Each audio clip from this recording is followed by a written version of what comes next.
capacité de séduire même les élus si cela était possible.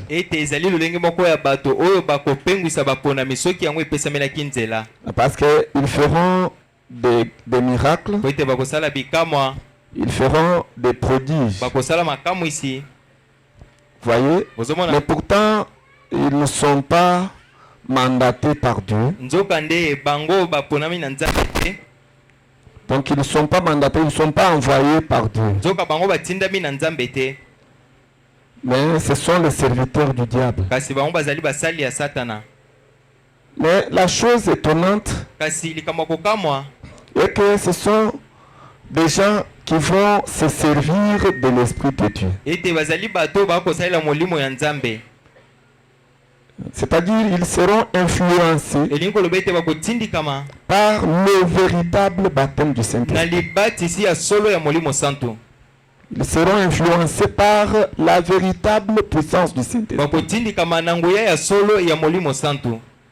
Mais pourtant, ce sont des faux. Et le prophète montre que l'unique chose qui fera que vous puissiez les reconnaître, c'est leur manière d'enseigner. Donc leur enseignement. C'est comme ce qui est écrit dans la Bible, que c'est par leurs fruits que vous les reconnaîtrez.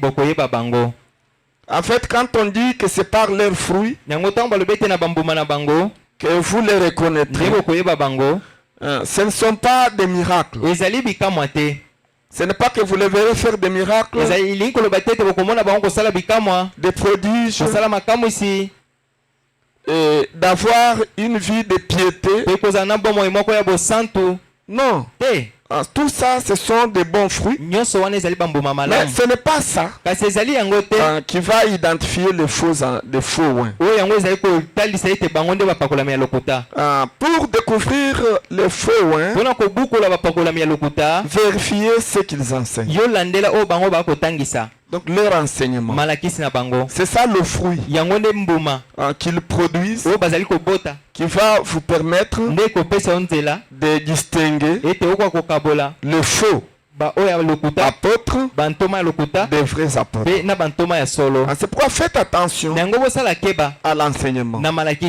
Mais pourtant aujourd'hui, les gens ne font pas cas à l'enseignement,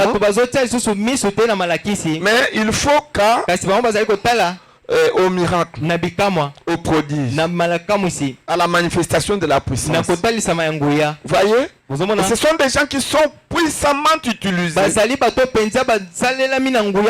Voyez-vous? De telle sorte que vous aurez comme impression qu'ils sont de vrais serviteurs.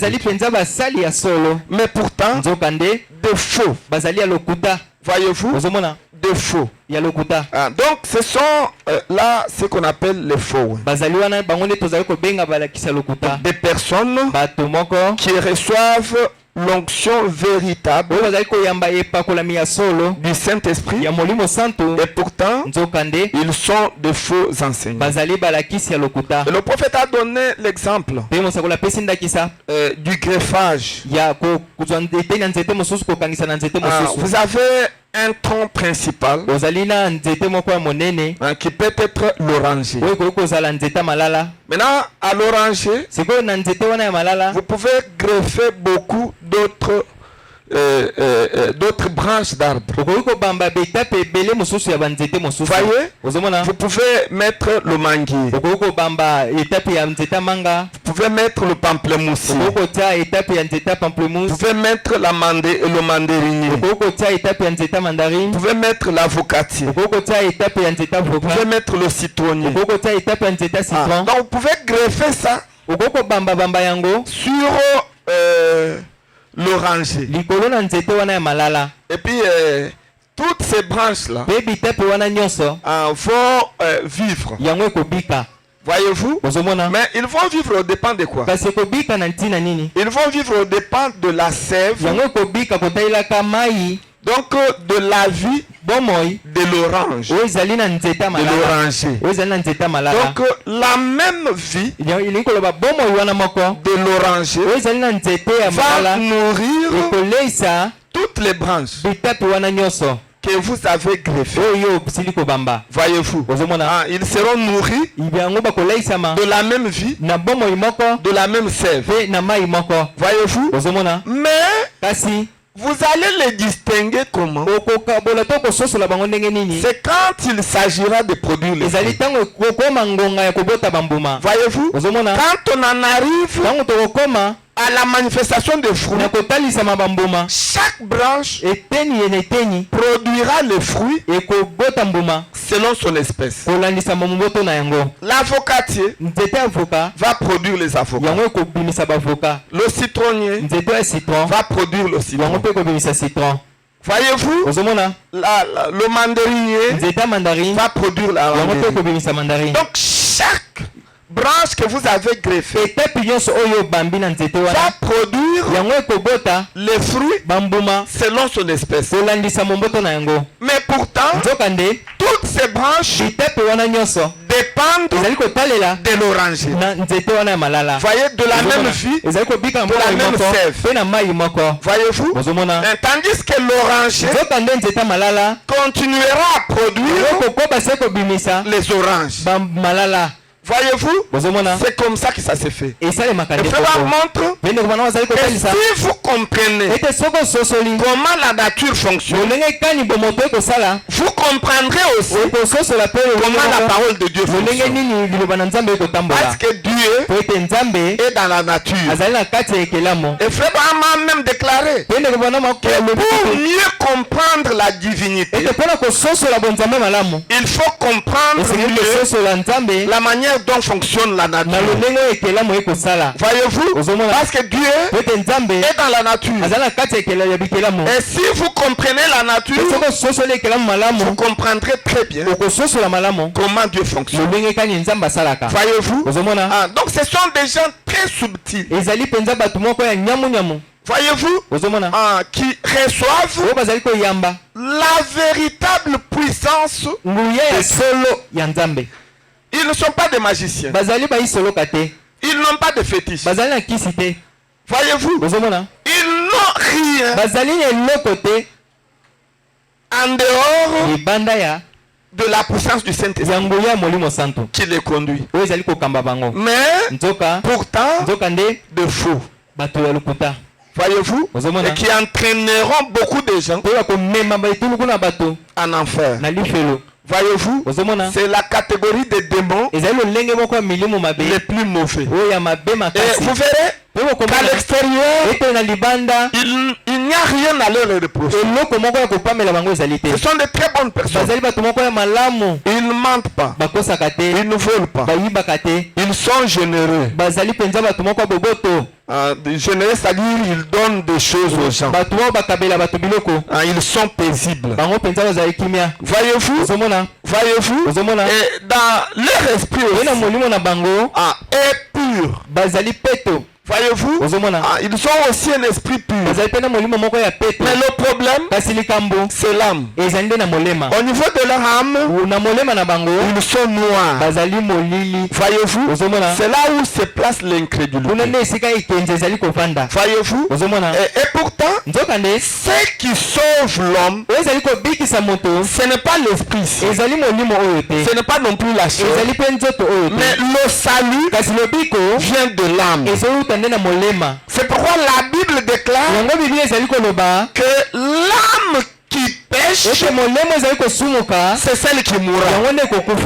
On n'a pas dit l'esprit qui pêche, c'est celui qui mourra. On n'a pas dit la chair qui pêche, c'est celle qui mourra. Non, la véritable mort qui vous sépare éternellement d'avec Dieu, ce n'est pas dans la chair, ce n'est pas dans l'esprit, mais c'est dans l'âme. Voyez-vous, c'est là où se place la mort.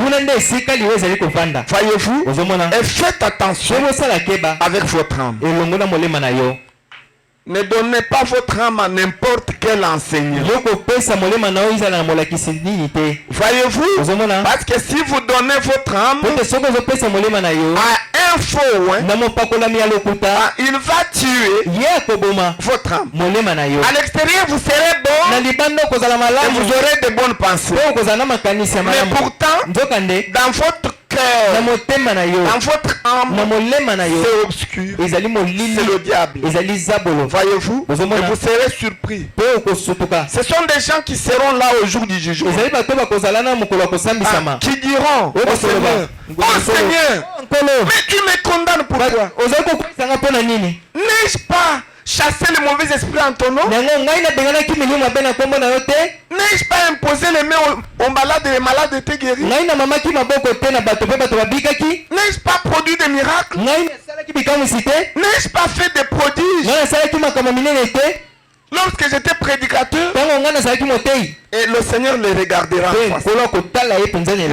Retirez-vous de moi, vous ouvriez de l'iniquité. Voyez-vous, l'iniquité, c'est quoi? Et lorsqu'on vous présente la vérité de votre âme, mais vous rejetez volontairement. Voyez-vous, mais vous vous agrippez à votre propre interprétation de la Bible. Voyez-vous, vous avez l'iniquité. Voyez-vous, et ce sont ces gens-là. Voyez-vous, ce sont ces gens-là. Et il y en a même qui prennent le message et qui le prêchent. Voyez-vous, c'est aussi un exemple pour comprendre comment est-ce que vous savez que les dénominationnels prêchent notre message?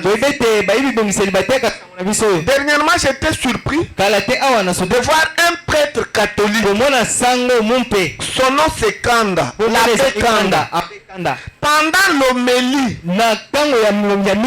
dans son église, l'église catholique, il prend la brochure de Branham et il dit, Branham dit, voyez, dans l'église catholique, là, il était en train de lire pour contredire Branham. Maintenant, il prend les brochures de Branham et il les lit dans son église. Et puis les gens ont écouté ça. Maintenant, quand ils ont écouté, cela a produit quoi? Est-ce que ça produit les chrétiens qui suivent le message de Branham? Non, non. Cela a produit les catholiques. Voyez-vous? Donc il fait de ça une branche greffée. Et il y en a beaucoup. Beaucoup des pasteurs, des apôtres qui lisent le message de Frère Branham. Voyez-vous? Et qui prêchent ça dans leurs églises. Mais cela ne produit pas de véritables chrétiens authentiques. Mais ça va produire justement l'espèce de leur enseignement. Donc le fruit selon son espèce.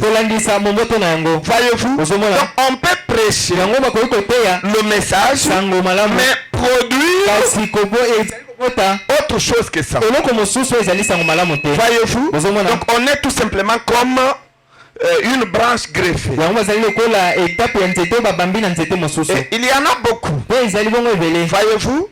Et faites attention à ça. Voyez-vous? Faites attention. Et le prophète montre, je ne sais pas si je vais me retrouver facilement, c'est dans le message intitulé et la parole parlée et la sémence originelle. Ici, je vais vous donner l'exemple de deux puissants prédicateurs. parmi les trois grands évangélistes américains qu'il y a eu aux États-Unis, c'était Frère Branham, c'était Billy Graham, c'était Oral Roberts. Ce sont les trois grands évangélistes que l'Amérique est connue dans cet âge. Et Frère Branham déclare que tout le monde entier est ensemencé par les trois semences. Que vous le vouliez ou non, William Branham a dit la vérité. Donc le monde entier est ensemencé par ne serait-ce que trois semences. Voyez-vous? Trois semences. Et il dit parmi les trois semences, deux semences, ce sont des semences dénominationnelles. C'est de l'organisation. Maintenant, la troisième semence, c'est la semence parole. Voyez? Ce sont les trois semences qui ont été sémées à travers le monde. C'est au paragraphe 279. C'est la parole parlée, la semence originelle prêchée le 18 mars 62. Le matin. Il y en a le soir. Et le matin. C'est le matin. Et puis vous allez découvrir le paragraphe 279. Voyez-vous, le prophète est en train de dire quelque chose de très bien là-bas concernant ces deux messagers, ou encore concernant les trois messagers. Voyez, est-ce que vous y êtes? Alors vous pouvez balancer pour que nous puissions lire ensemble. Il dit ceci: Or des semences de trois espèces différentes ont été plantées. Voyez, des semences de trois espèces différentes ont été plantées. Maintenant il dit une qui est dénominationnelle. Voyez-vous, une qui est dénominationnelle, dont Billy Graham a été le semeur principal. Vous n'y arrivez pas? Voyez la première partie, donc le matin c'est la première partie. Et puis c'est ça. Donc c'est Billy Graham qui a été le semeur principal. Voyez-vous?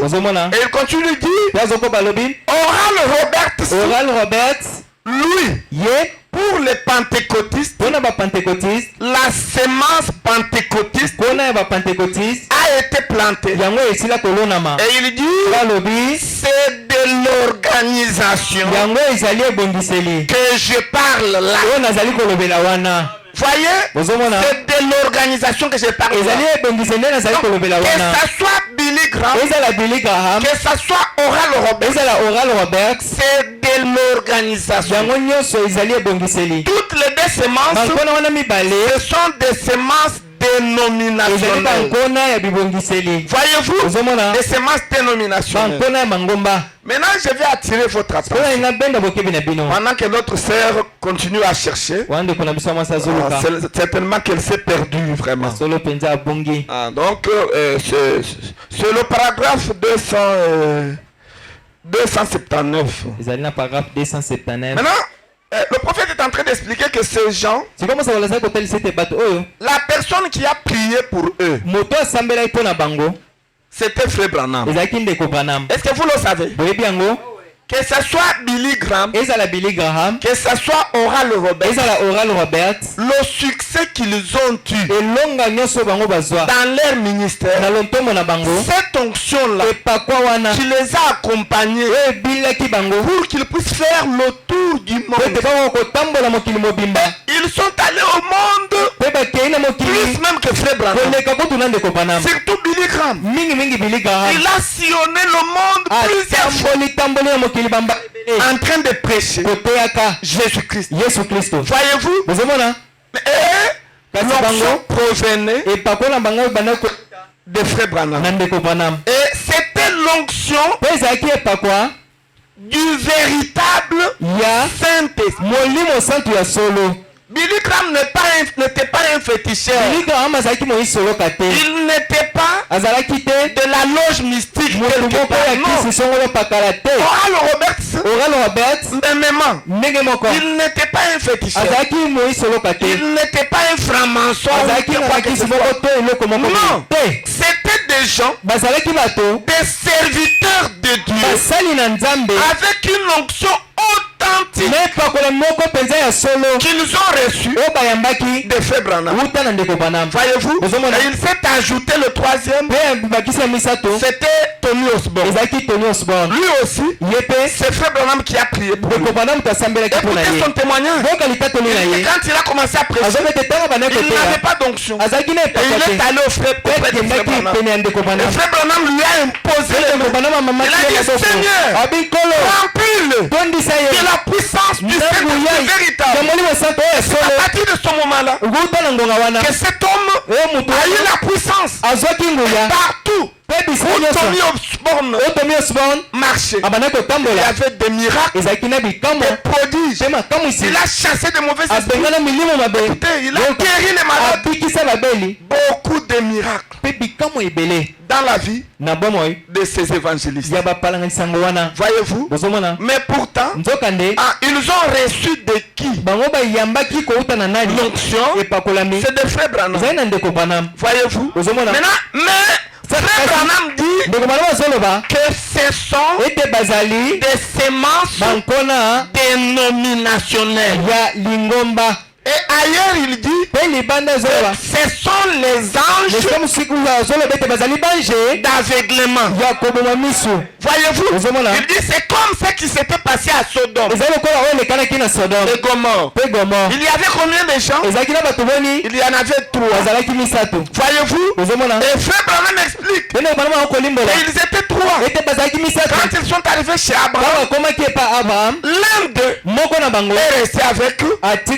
Le petit groupe prédestiné qui était Abraham et sa femme Sarah. Maintenant les deux autres anges, c'est-à-dire les deux autres messagers, ils sont allés à Sodome et Gomorrhe. Ils sont allés là-bas pour prêcher là-bas. Et leur message, c'était un message d'aveuglement. Voyez-vous? Mais ils ont marché ensemble avec Elohim. Voyez-vous? Ils ont marché ensemble. Et de tous les 3 messages, le véritable message qui avait donné la vie, c'était le message d'Elohim. Le message adressé à la petite épouse qui était minoritaire. Et c'était Abraham et sa femme. Voyez-vous? Et c'est ça. Maintenant le prophète dit, et puis la parole a été plantée. Donc en dehors de 2 semences dénomination. Voyez-vous? Le message de Billy Graham, c'est lui qui est même le père de toutes les églises de réveil.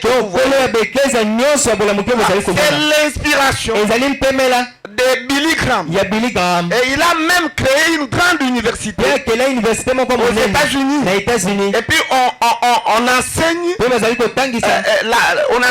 la théologie des églises de réveil. Voyez-vous, toutes ces églises de réveil que vous voyez, c'est l'inspiration de Billy Graham. Et toutes les églises dénominationnelles pentecôtistes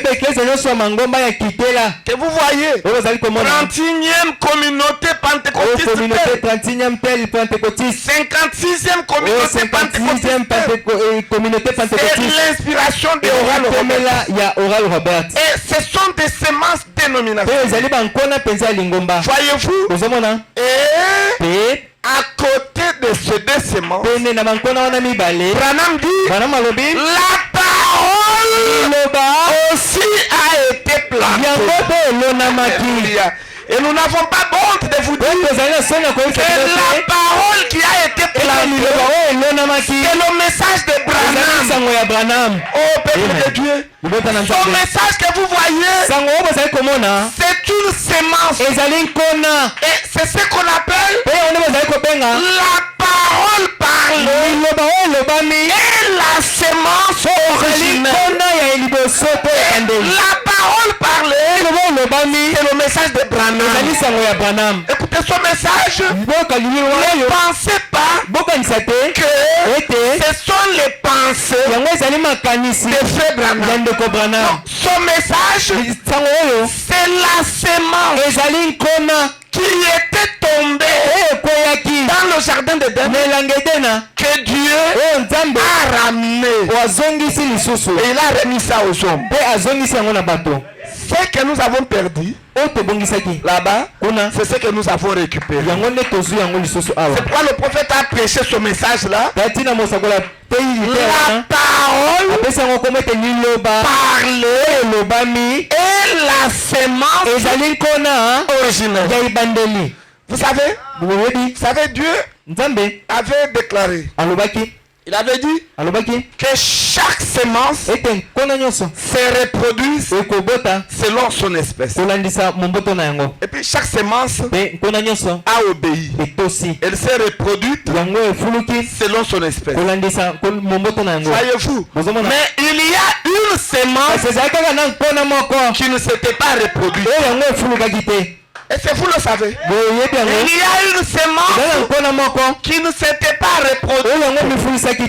À cause de quoi? À cause du péché. Quand Ève a ouvert la voie au raisonnement et que le diable a introduit sa semence, qui est la semence de discours, dans la matrice de Ève, cela a bouleversé tout le plan. Alors la semence parole qui devrait se reproduire ne s'était pas reproduite. Voyez-vous, elle est restée sans se reproduire jusqu'au temps de la fin. Et il a fallu que Jésus verse son sang sur le bois du Calvaire pour ouvrir la voie à la semence parole de se reproduire. Voyez-vous, et nous vous annonçons une bonne nouvelle ce soir. Ce qui était une promesse, aujourd'hui, c'est de l'histoire. La semence parole s'est reproduite. Ce que Ève n'a pas pu faire dans le jardin d'Éden, aujourd'hui, il y a un homme qui l'a fait. Et nous n'avons pas honte de vous dire que c'est William Branham. Écoutez, je n'ai pas eu le temps de chercher pour vous parce que c'est venu comme ça. Écoutez, le prophète déclare, il dit, nous avons été ensemencés. Et c'est au pluriel, n'est-ce pas? Et ensuite, il dit je. Là, une seule personne. Pronom personnel. Je multiplierai ça. Et il dit, je remplirai la terre. Il dit, ce qu'Ève n'a pas pu faire dans le jardin d'Éden, moi, je le ferai. Ah, je me sens très bien. Je me sens religieux. Écoutez, peuple de Dieu. Aujourd'hui, la sémence parole est reproduite. Alléluia. Oh, c'est ça la véritable rédemption. Alléluia. La véritable rédemption, ce n'est pas le baptême du Saint-Esprit. Le baptême du Saint-Esprit est venu nous garder, sauver, en attendant le jour de notre rédemption. Oh, quel jour? Le jour où la sémence parole devrait se reproduire. Selon son espèce. Et ce soir, c'est une réalité. C'était une vérité. Mais ce soir, c'est une réalité. Oh, si quelqu'un croit ça, qu'il dise ça. Voyez-vous, la sémence parole. Voyez-vous, et la parole a été plantée. Et il dit maintenant, il faudra comprendre, mes amis. Il dit ceci. Je n'en parlerai plus. À moins que Dieu me dise de le faire. Je veux que vous saisissiez très bien ceci. Qu'est-ce que tu veux que nous saisissions? Trois semences ont été semées. Trois semences ont été plantées. Voyez? Est-ce qu'il est en train de parler en vain? Non. Vous comprendrez qu'en dehors de la sémence parole, toutes les deux autres semences, ce sont des semences dénominationnelles. Et tous ceux qui sont en train de prêcher ça, ce sont des faux oins. Ce sont des faux, des faux enseignants. Mais néanmoins, ils ont l'esprit de Dieu.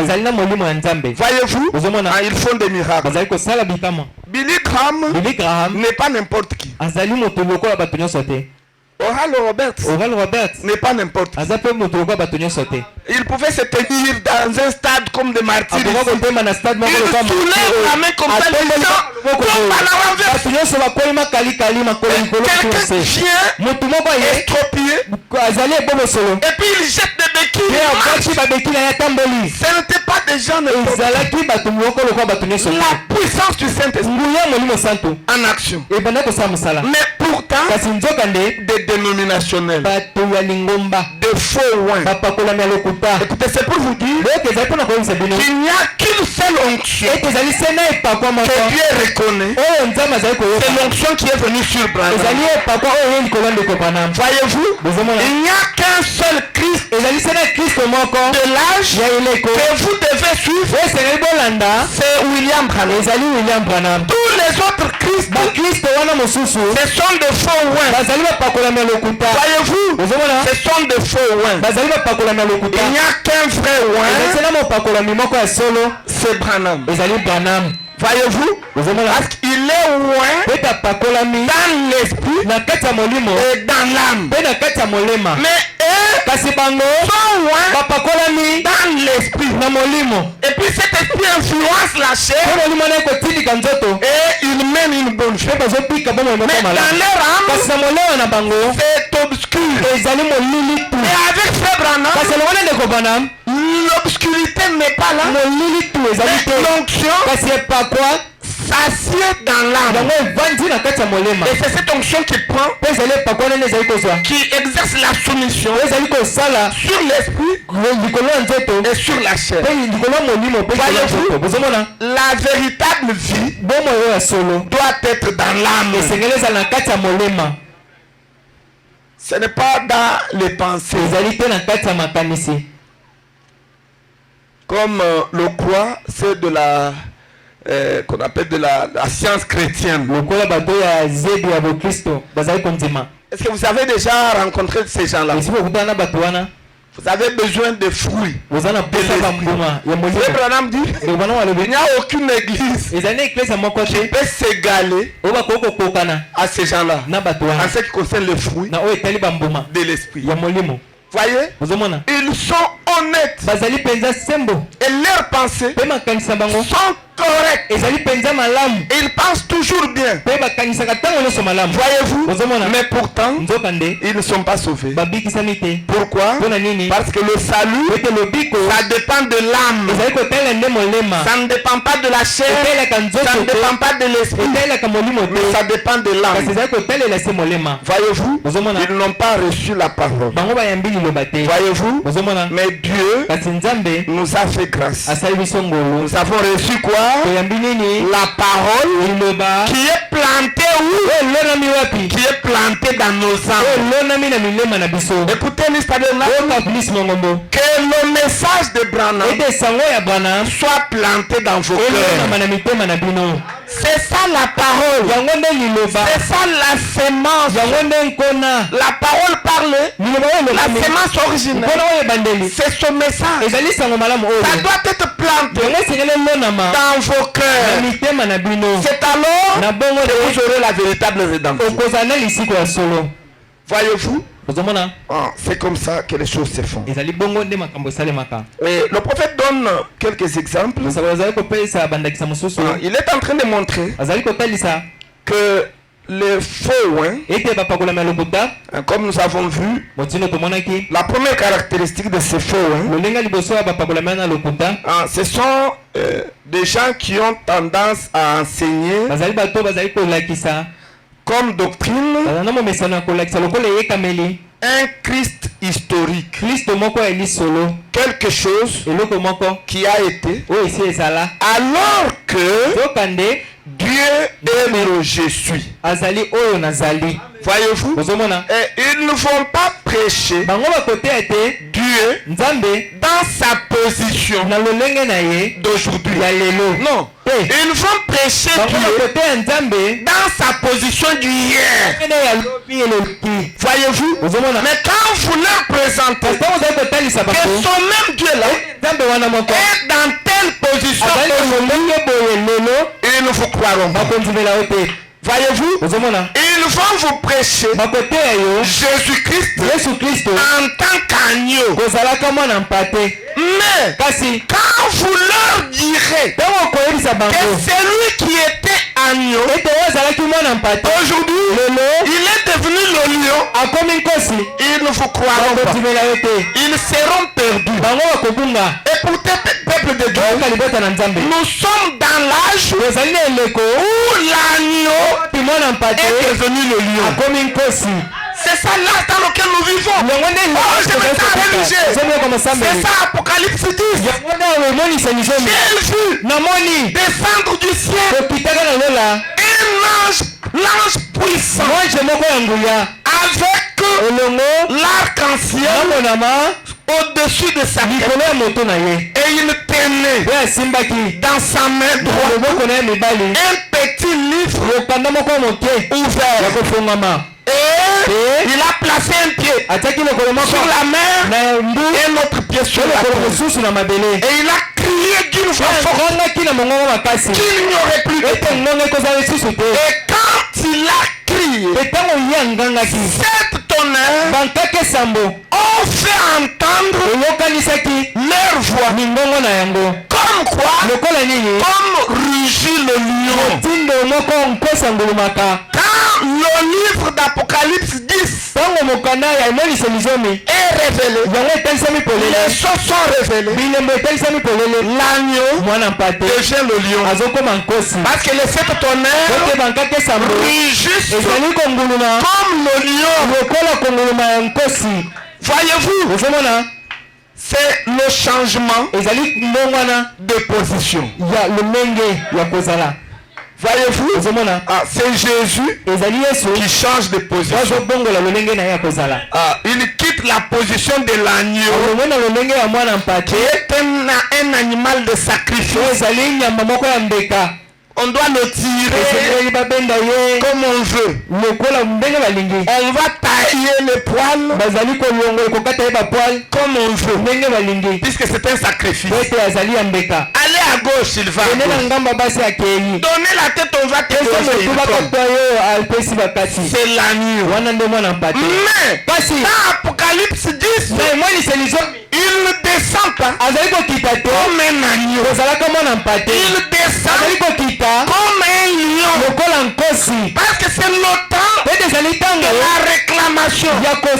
Écoutez, peuple de Dieu, l'agneau ne réclame pas ses droits. C'est lui qui réclame ses droits. C'est le lion. Et quand le lion est là, il dit je prends ma chose. Il n'y a aucun animal qui va s'opposer à ça. Parce que le lion, c'est le roi de la forêt. C'est ce qu'il y a de plus fort parmi les animaux. Oh, je me sens arrivé. C'est l'âge du lion. Voyez-vous, l'animal le plus fort. Voyez-vous, c'est pour réclamer. Pour nous réclamer. Pour vous réclamer. Pour me réclamer. Voyez-vous, cette position-là. Maintenant, les faux ne vont pas toucher à ça. Ils vont vous ramener toujours à la position de l'agneau. À la position de l'agneau. Voyez-vous, et puis il vous oblige d'être là. C'est ça, le faux ouin. Mais pourtant, Jésus-Christ est le même hier, aujourd'hui et éternellement. Et Frère Branham dit qu'il est le même dans tous ses moindres détails, sauf une chose, c'est la forme. Il ne va pas garder la même forme. Non. Hier, il avait une forme. Aujourd'hui, une autre. Et éternellement, une autre. C'est ça Jésus-Christ. Jésus-Christ ne garde pas la même forme tout le temps. Non. Voyez-vous. Mais les faux, faut vous persuader à avoir une image de Jésus qui n'a qu'une seule forme. Alors que Branham déclare dans le message intitulé La divinité de Jésus, prêché en 1949, il déclare que ce que vous voyez, le portrait d'Hoffmann, c'est l'une des images de Jésus. C'est l'une des images de Jésus. C'est comme frère Josué. Il n'a pas qu'une seule image. Quand il avait 2 ans, si vous prenez cette image-là, vous comparez à ton image d'aujourd'hui, est-ce que c'est la même chose? Non, non. Vous pouvez me dire non. C'est pas lui. C'est pas lui. A changé. Il a changé. C'est comme ça avec toi. Il va garder le même caractère. La même puissance, la même nature. Mais pour ce qui concerne la force, il déclare qu'il doit absolument changer d'une génération à l'autre, d'un âge à un autre, d'une dispensation à une autre, et il va plus loin, d'un acte à poser à un autre. Quand il paye le prix, il a une forme. Quand il vient nous réclamer, il doit changer. Il ne va pas garder la même forme. Il nous a sauvés sous forme de l'agneau. Il vient nous réclamer sous forme du lion. C'est une autre forme. Oh, Oh, je me sens religieux. Je me sens très bien. Je me sens très bien. Bien qu'une grande partie n'a pas compris. Je n'ai pas de moyens à vous dire, ce n'est même pas mon sujet. C'est venu comme ça. Je crois que ça doit aider quelqu'un. Voyez, nous sommes en train de montrer que le faux, ils aiment prêcher un Christ historique. Voyez, la deuxième caractéristique que nous allons voir aujourd'hui, c'est que les faux, ils ne vont pas prêcher la totalité de la parole. Non, non, non, non. Ils ne vont pas toucher à la totalité de la parole. Mais ils vont prêcher la parole. Voyez-vous? Ils vont prêcher, ils vont vous lire les citations de Bible. Voyez-vous? Et ils vont prêcher. Mais pas la totalité. De sorte que si vous venez avec une citation, il va regarder. Il tourne la page. Il le verra. Venez un peu avec la version anglaise. Et puis il lit. Et la version anglaise est bizarre. Si vous avez une discussion et que vous demandez la version anglaise, ça va vous noyer davantage. La version anglaise, elle est la plus correcte. Et elle est directe.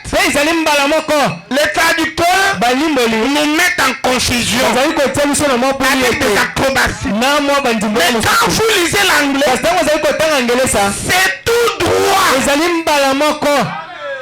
Voyez, c'est comme par exemple, Frère Branham prêche. C'était, j'ai oublié encore le sujet. Maintenant, il prêche, il apporte la parole. Et puis, il parlait de l'agneau. Maintenant, il dit que l'agneau a quitté le trône. Et il est descendu. Et il dit, l'agneau est devenu ici. En anglais, c'est bien clair. The lamb became here. Maintenant, les traducteurs, si vous lisez, il y en a qui ont enlevé ça. Et puis d'autres ont mis autre chose qui n'a rien à voir avec ça. Vous voyez? Pourquoi ça? Ils ne veulent pas croire que l'agneau est devenu le lion. Ils ne veulent pas. Ils veulent le garder toujours là-bas. Voyez-vous? Écoutez, c'est ça même le changement du nom. C'est Jésus qui change de position. De l'agneau qu'il était, il devient le lion. Une autre position. Ce n'est pas un nom littéral. Il s'appelait Jésus-Christ. Mais maintenant il est William Marion. Une confusion. Le livre d'Apocalypse, c'est un livre de symboles. D'un bout à l'autre, ce sont des symboles. Demandez à Branham qu'il vous explique ce que c'est. Vous comprendrez qu'il ne s'agit pas du changement du nom humain de Dieu. Non, il s'agit du changement de la position. Voyez, il était rédempteur, mais il prend une position de celui qui réclame. Voyez, il était l'agneau, maintenant il devient le lion. Voyez-vous, mais c'est la même personne. Exactement la même personne.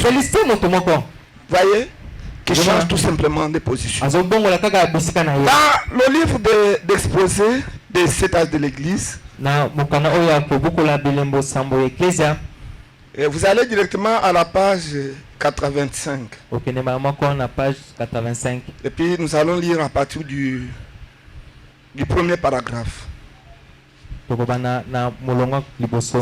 Ça parle de l'âge de l'église d'Éphèse. Et c'est ça, ça montre les caractéristiques de faux. Donc, comme ils n'aiment pas prêcher la totalité de la parole, il y a des choses qu'ils veulent prêcher, et puis d'autres choses ils ne veulent pas. Voyez-vous, les faux. Et il dit là-bas, vous y êtes, 85:1. Dit, il serait facile de retirer une fausse impression de ce que nous disons à cause de la force avec laquelle je dis ceci. Écoutez, vous pourriez croire que cet esprit anti-parole, antichrist, est un rejet complet de la parole. C'est ce que vous pouvez croire. Que l'antichrist, c'est quelqu'un qui rejette totalement la parole. Donc il rejette totalement la Bible. C'est ça l'antichrist. Comme les gens disent que l'antichrist, ce sont les Russes. Parce qu'ils ont rejeté la Bible. Et ils ont leur religion. Alors ils sont l'antichrist. Frère Branham dit que la Russie ne sera jamais l'antichrist. Mais au contraire, la Russie, c'est un instrument entre les mains de Dieu pour détruire ce monde. Et il dit, l'antichrist est religieux. L'antichrist est religieux. Voyez, interprétez comme il faut. Donc c'est ça. Et il dit, cet esprit antichrist, l'antichrist est un rejet complet de la parole. C'est ça l'idée que nous avons. Et qu'à l'apogée de ce rejet, ok, ça fera qu'il réunira la Bible. Ah, donc comme si l'antichrist va réunir la parole petit à petit, jusqu'à qu'à un moment donné, il rejette toute la Bible. Maintenant écoutez, le prophète dit, mais l'antichrist ne va pas rejeter la Bible. Non, ce n'est pas cela du tout. Voyez-vous, oh, les antichrists, ce ne sont pas des gens qui rejettent la Bible.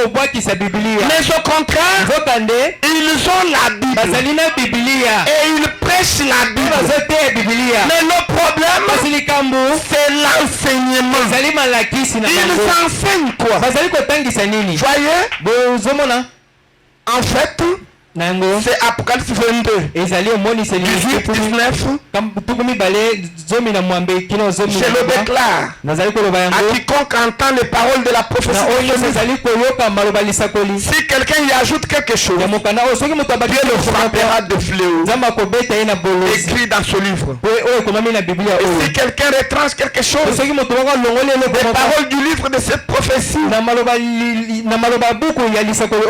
Dieu retranchera sa part de l'arbre de la vie et de la ville sainte, décrit dans ce livre. Maintenant écoutez le conseil du prophète. Donc il ne s'agit pas de rejeter toute la Bible, mais il s'agit de faire quoi?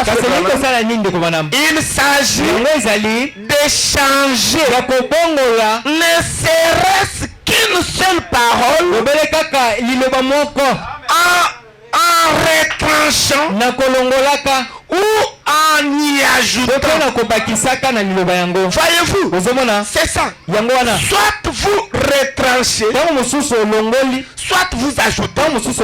C'est ça l'antichrist. Donc l'antichrist ne rejette pas toute la Bible. Non. Et c'est la ruse que Satan a employée à l'origine dans le jardin d'Éden. Il a seulement ajouté une petite petite parole à ce que Dieu avait dit. Cela a suffi. Cela a apporté la mort et la destruction. Et à Éphèse, c'était exactement pareil. Une seule parole ajoutée, une seule parole de retranchée. Et l'esprit anti-parole, anti-Christ, commençait à s'épanouir. Voyez, paragraphe 2. Vous allez page 83. Page 83. Vous montez page 83. Paragraphe 2. Paragraphe 2. Frère Abraham est en train de parler. Il dit,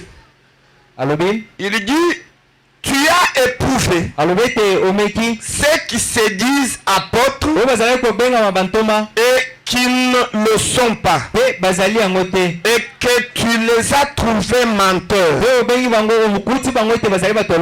Voyez-vous, remontez seulement jusqu'à la page 93, et je voudrais dire 83, maintenant paragraphe 2. Voyez, et le prophète dit, quelle affirmation directe. Tu as éprouvé ceux qui se disent apôtres. N'est-ce pas présomptueux?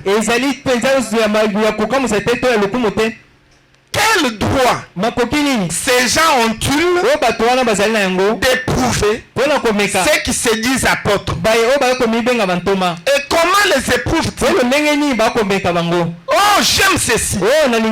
C'est ici dans Galates 1:8. Écoutez ce que Paul déclare. Écoutez maintenant. C'est là où j'attire votre attention. L'antichrist, c'est quelqu'un qui fait ceci. Dieu envoie un messager avec un message. Le messager vient, il apporte ce message, et puis il quitte la femme. Il laisse le message pour que le message continue à être prêché comme tel, sans ajouter, sans retrancher. Maintenant l'antichrist lui va faire, il va prendre le message, il va chercher à ajouter quelque chose ou à retrancher quelque chose de ce que le messager principal a dit. Et si vous trouvez quelqu'un comme ça, c'est un faux apôtre, c'est un faux oin, c'est un faux prophète. Voyez-vous? Et il continue, il dit, mais si nous-mêmes, là c'est Paul, il dit, si nous-mêmes, si un ange du ciel annoncer un évangile s'écartant de celui que nous avons déjà prêché, qu'il soit anathème. Voyez? Et ce sont les apôtres qui avaient apporté la parole originelle aux gens. Voyez? Et cette parole originelle ne pouvait pas être changée. Pas même d'un seul point ou d'un seul tiré. Maintenant quand Paul est venu, Dieu lui a donné le message. Paul savait que c'est Dieu qui lui avait parlé. C'est pourquoi il disait, même si je venais, moi-même Paul, je reviens, je venais essayer d'apporter une deuxième révélation, essayer de faire ne serait-ce qu'une seule petite modification de ce que j'avais apporté à l'origine, que je sois anathème. Vous voyez? Donc lui-même, il s'est maudit que s'il pouvait venir prendre son propre message, essayer de modifier ne serait-ce qu'une petite chose, il serait anathème. Il serait maudit. Mais à plus forte raison que quelqu'un d'autre. Si le propriétaire du message ne peut pas revenir pour le modifier, maintenant à combien plus forte vous qui n'êtes pas le propriétaire du message? Écoutez, peuple de Dieu, si quelqu'un modifie le message de Branham, il y ajoute quelque chose, ou il retrace qu'il soit anathème. C'est un faux ouais, un faux apôtre. Voyez, c'est un ange déchu. Voyez, vous voyez, Paul savait que la première révélation était vraie.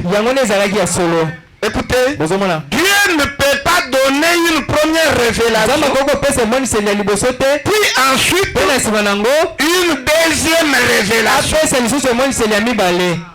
S'il le faisait, il changerait d'avis. Il peut donner une révélation puis ensuite y ajouter, comme il l'a fait dans le jardin d'Éden, quand il a promis la semence à la femme, et qu'ensuite il a précisé que cette semence devait venir à travers Abraham, puis ensuite qu'elle devait venir par cette même lignée à travers David. Mais c'était la même révélation.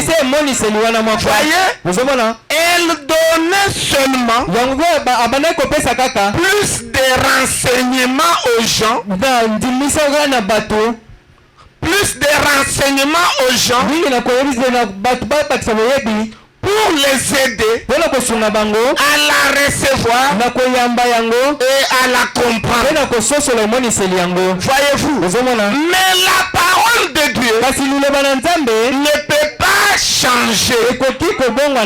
Voyez-vous, la semence est venue exactement comme cela avait été révélé. Et frère Branham crie Alléluia.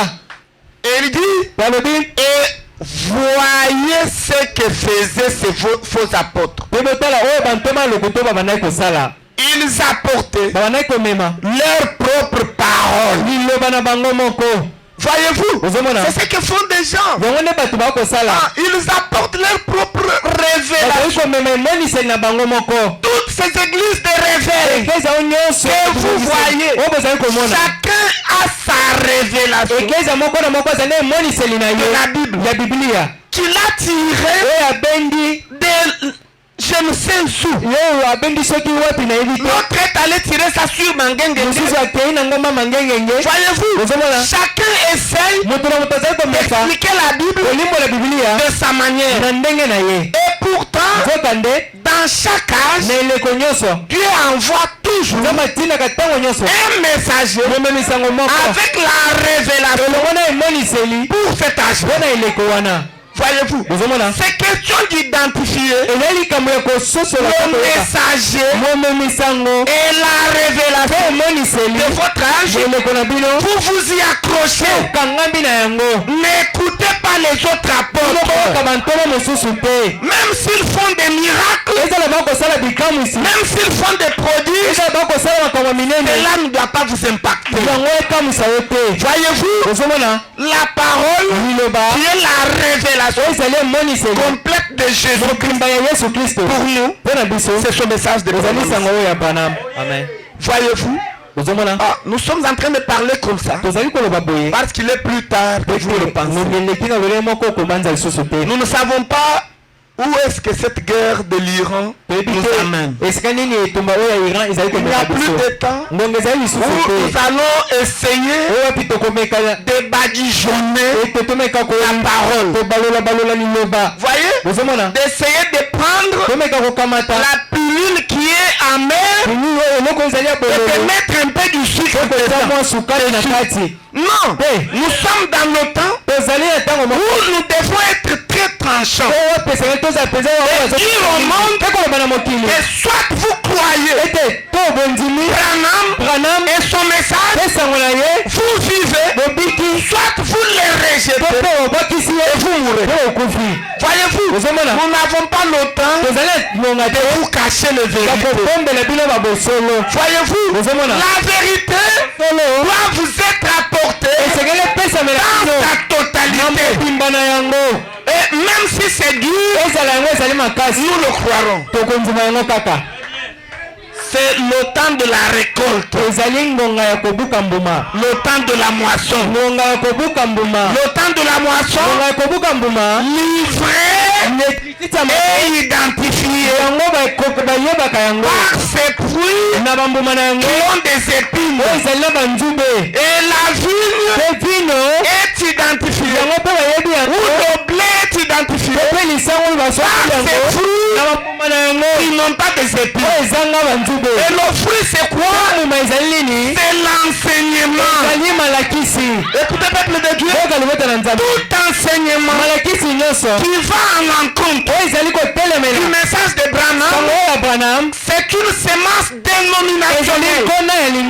Ça peut être Oral Roberto ou Billy Graham. Ça ne vous amènera nulle part. C'est un évangile désavéré. Voyez, et ils sont là en train de parler du mariage. Quelqu'un qui vient tout un dimanche, il ouvre la Bible pour vous parler comment se marier, comment vivre dans nos foyers. Vous irez avec soi où l'évangile social ne sauve personne.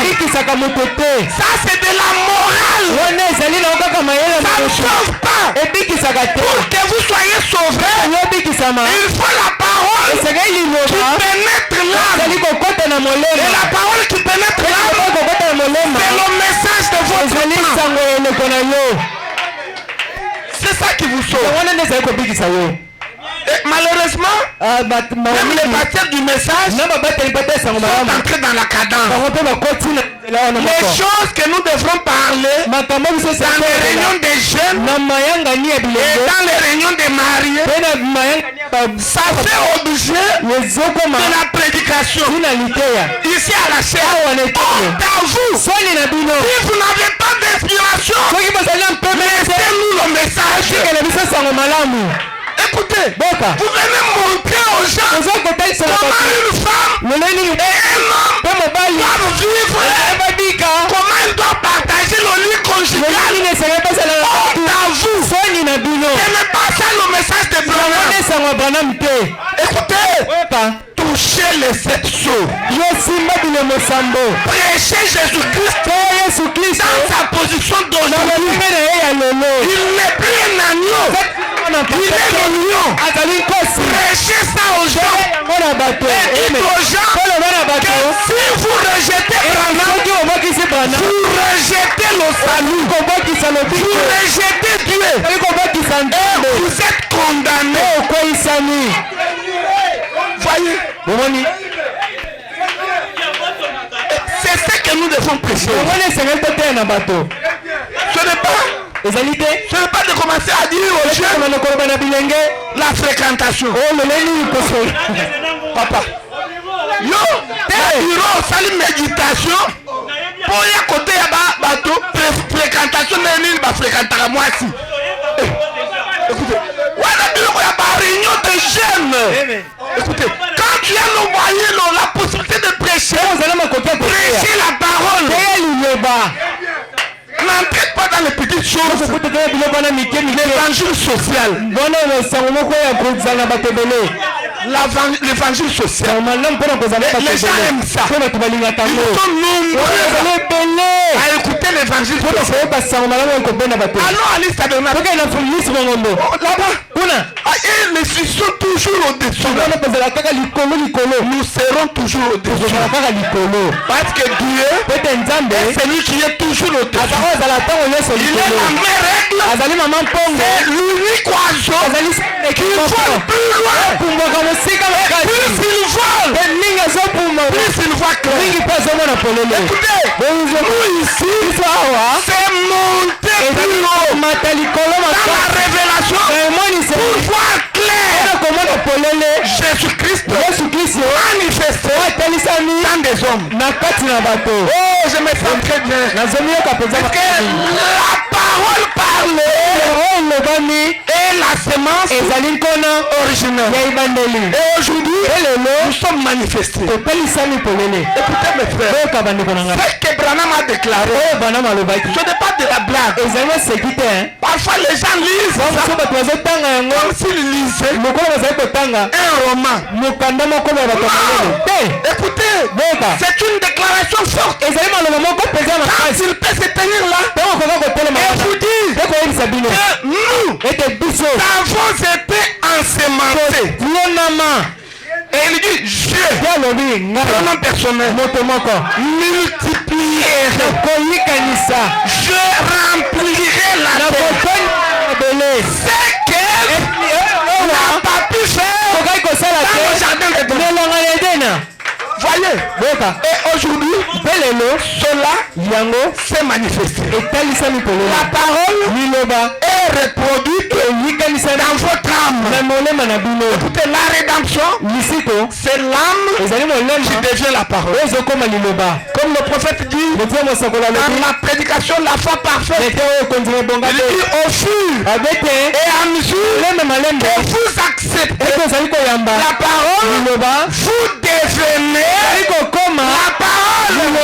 Nous sommes dans l'âge de la parole. Le baptême du Saint-Esprit nous a gardés sauvés jusqu'au retour de la parole entière.